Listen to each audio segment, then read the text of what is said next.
देर रात तक जागकर वह पढ़ाई करता था। गर्मी का समय था, इसलिए वह बाहर के दालान में रात में पढ़ाई कर रहा था। बीच बीच में नींद के झोंके भी आते, परंतु वह पानी पीकर अपनी नींद को तोड़ रहा था और पढ़ाई करने में मग्न था। तभी अचानक उसे लगा बरामदे के नीचे कोई खड़ा है। उसने नजर उठाकर देखा, एक वृद्ध आदमी खड़ा था। उसने पूछा, क्या बात है बाबा, आपको कुछ काम है? वृद्ध ने कहा, बेटा मुझे स्टेशन जाना है, परंतु कोई सवारी यहाँ नहीं मिल रही है। क्या तुम मुझे मुख्य सड़क तक छोड़ सकते हो?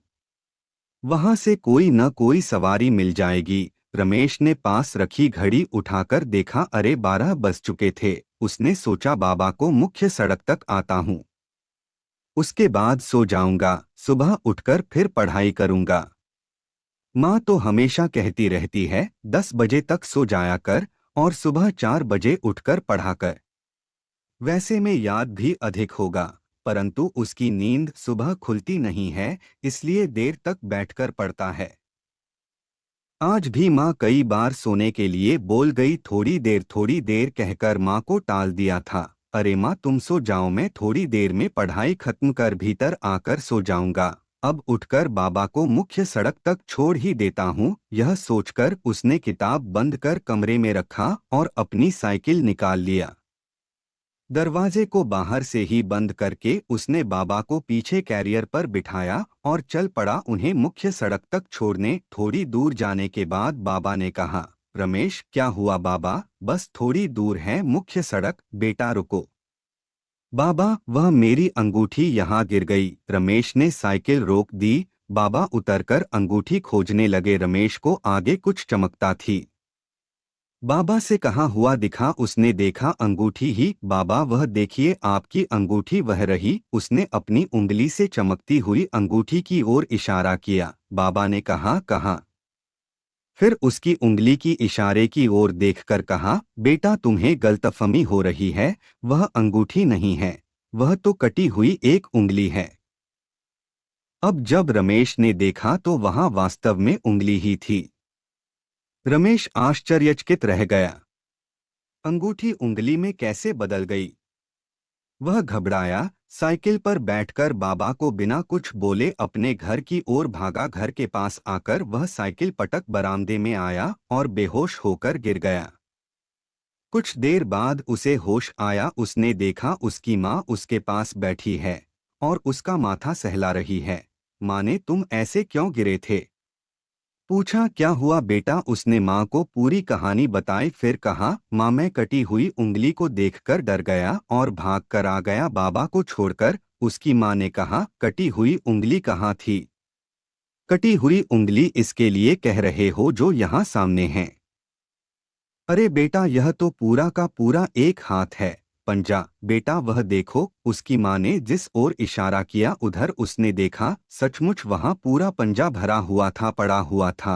अब रमेश पुनः डर के मारे बेहोश हो गया। रमेश को कुछ देर बाद जब होश आया तो उसने देखा उसके पास उसके पिता बैठे हैं। उसके पिता ने उससे पूछा, क्या हुआ था बेटा जो तुम इतने परेशान हो गए थे? रमेश, पिताजी माँ कहाँ है? पिता ने कहा, वह तुम्हारे लिए दूध लाने गई है।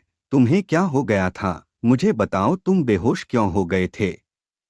उसने अपने पिता को भी सारी बात कही और कहा, माँ के कहने पर देखा तो वह वास्तव में उंगली की जगह पंजा ही था। मैं तो उंगली छोड़कर आया था, वह भी सड़क पर, फिर यह पंजा कैसे यहाँ आ गया? उंगली की जगह पंजा कैसे बन गया?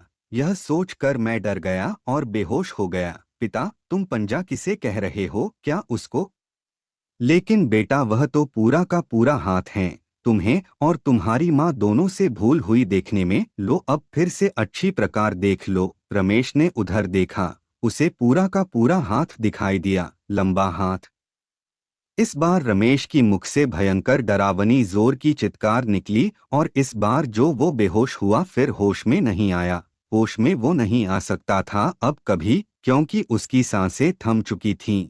इस चीख साथ घर के अंदर से एक और चीख की आवाज वातावरण में गूंज उठी। इन दो भयंकर चीखों की आवाज सुनकर आसपास के घरों के दरवाजे खुल गए।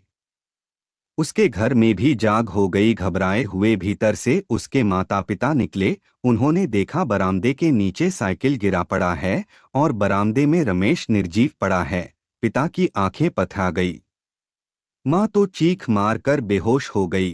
पिता को सदमे में देख एक पड़ोसी ने नौकर को आवाज लगाई। आवाज देने पर भी नहीं आया तो दो तीन लोग घर के अंदर नौकर को देखने गए। वह सामने के कमरे में ही खिड़की के पास बेहोश दिखा। उसे पानी छिड़ककर किसी तरह होश में लाया गया। वह बहुत घबराया हुआ था। रमेश की मां को भी कुछ लोगों ने पानी के छींटे मारकर होश में लाया और कुछ रमेश को सीधा लिटाकर उसके सिरहाने धूप और दिया रखने लगे।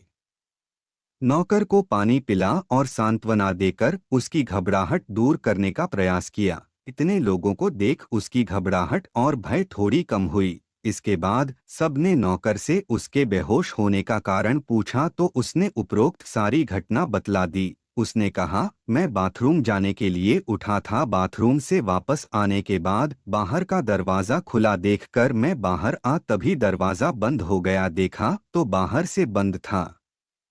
मुझे रहा लगा कि रमेश भैया अभी तक जगे हैं, परंतु उन्होंने बाहर से दरवाज़ा बंद क्यों किया यह देखने के लिए इस खिड़की के पास आया तो मैंने देखा रमेश भैया साइकिल से एक बुढ़े को लेकर कहीं जा रहे हैं। इसलिए मैं वापस सोने नहीं जाकर इंतजार करता हुआ कमरे के भीतर खिड़की के पास बैठ गया। थोड़ी देर बाद मैंने देखा रमेश भैया घबराए हुए आए और साइकिल से उतरकर गिरते पड़ते बरामदे में आकर गिर गए। नीचे साइकिल गिर गई थी। इसके बाद की बातें तो मालिक और मालकिन जानते हैं। रमेश के पिता से पूछने पर उन्होंने कहा, मैं तो जोरदार चीख की आवाज सुनकर उठा। मेरी और रमेश की मां की नींद एक साथ ही खुली और हम लोग बाहर आए। इसके पहले क्या हुआ मैं तो कुछ नहीं जानता। मालिक आपने ही तो रमेश भैया को लंबा बाह दिखाया था और मालकिन ने कटा हुआ पंजा। यह सब देखकर मैं डरता रहा। डर से मेरी आंखें बंद हो जाती, लेकिन बाह देखने के बाद बहुत अधिक डर गया था। इसी से मैं बेहोश हो गया। 11 बजे कहते हुए उसने रात की पूरी घटना जो कुछ देखा था बतला दिया। साथ ही रमेश के मुख से सुनी बातें भी बतलाईं, जो वह होश में आने के बाद अपनी समझ में अपने माता पिता को बतला रहा था। परंतु वे उसके असली माता पिता नहीं होकर भूतों के परिवार थे। रमेश के परिवार के ही नहीं, आसपास के किसी भी परिवार का कोई भी व्यक्ति रात 11 बजे के बाद बाहर के बरामदे में नहीं बैठते। उनका पूरा विश्वास है रात 12 बजे के बाद सड़क पर भूतों का परिवार निकलता है, जो किसी को जगा देखकर ऐसी ही डरावनी कहानियों घटनाओं के द्वारा उनकी जान ले लेता है। ऐसे ही नई नई कहानियां सुनने के लिए लाइक, कमेंट एंड चैनल को सब्सक्राइब जरूर कर लें।